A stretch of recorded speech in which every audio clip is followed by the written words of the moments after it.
disiplina. Kaya kayo mga anak, magpadisiplina kayo sa inyong magulang. Hallelujah. Ngunit kung kayo ay walang disiplina, kung saan lahat tayo ay dapat na bahagi kung gayon, kung hindi ang tunay na anak ng mga anak sa labas. Yung ayaw daw pagdisiplina, yung mga anak sa labas. Ano yun? Kaya tayo dinidisiplina ng ating Panginoon dahil tayo ay kanyang mga anak o yung ating Panginoon. Sabi niya, ngunit kayo ay walang disiplina. Bukod dito, mayroon tayong makabundong amang nagdidisiplina sa atin. Kung mayroon tayong literal na tatay na siyang nagdidisiplina sa atin, at iginagalang natin sila, at nirerespeto natin yung ating mga literal na tatay, hindi ba dapat na mas higit tayong sumunod sa Ama sa Espiritu na nagbibigay ng buhay? Hallelujah. Sapagkat ang ating mga ay nagdidisiplina sa atin ng ilang mga taon sa alam nilang tama para sa kanila, subalit tayo ay dinidisiplina ng Diyos upang tayo makabahagi sa Kanyang kabanalan. Hallelujah. Sabi niya sa it is testing time. Napakaluwalang yung sinabi niya. Now, we are expected to be tested. Dapat daw, ini-expect nyo na kayo ay kailangang subukin.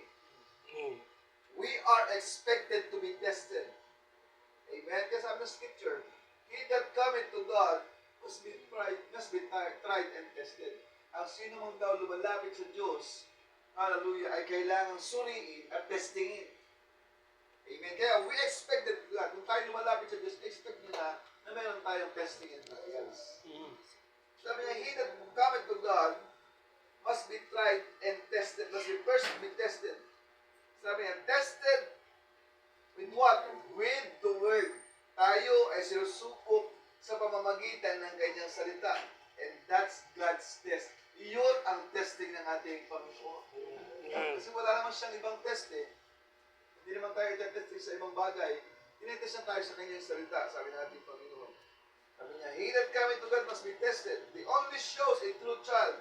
Ito lang ang tanging paraan para maipakita mo na ikaw ay tunay na anak ng ating Panginoon.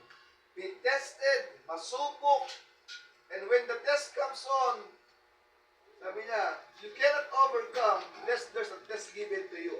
Hindi ka daw makakapanagumpay malibang ibigay sa iyo ang test. Hindi mo pwede sabihin ikaw ay overcomer nang hindi ka dumaan at naipasa isang test. Hallelujah. Lest there be a test given to you. And when a test is given, kapag naibigay sa iyo ang test ng ating Panginoon, hallelujah, ang purpose is to see whether you can overcome or not. Ang dahilan ay para makita niya kung kaya mo ang managumpay o hindi. Amen. Hallelujah.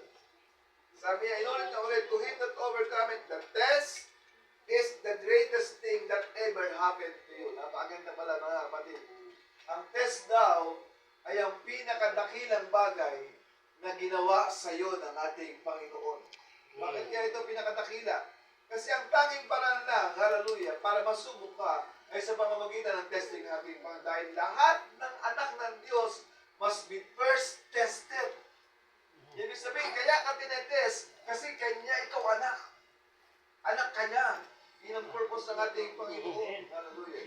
The test is the greatest thing that ever happened to you. Kaya huwag kayong malungkot kung may mga testing and trials. Kasi tandaan nyo, ito pala ang pinakamagandang bagay na nangyayari sa iyo. Hindi siya isang pangit na bagay, kundi isang greatest thing that happened to you. Sabi niya, it is believed, hindi sinasabi ng Scripture, our trials are worth more than as precious gold. Ang ating pagsubok ay higit pa sa mga dinalisay at sa mamahaling ginto. Sabi sa 1 Peter. It's a testing time. Ito yung panahon ng pagsubok ng ating Panginoon. Is one good evidence to us that God is with us. Ito raw ang tanging paraan para maipakita natin sa Diyos na tayo Kanya kasi kaya tayong tumanggap ng Kanyang testing. Sabi niya, it's a good evidence to us that God is with us para maipakita mong nasa iyo ang Diyos, handa mong tanggapin ang mga testing sa iyo ng ating Panginoon. When we are tested, kung tayo doon ay sinusubok, for all children of God are tested and tried.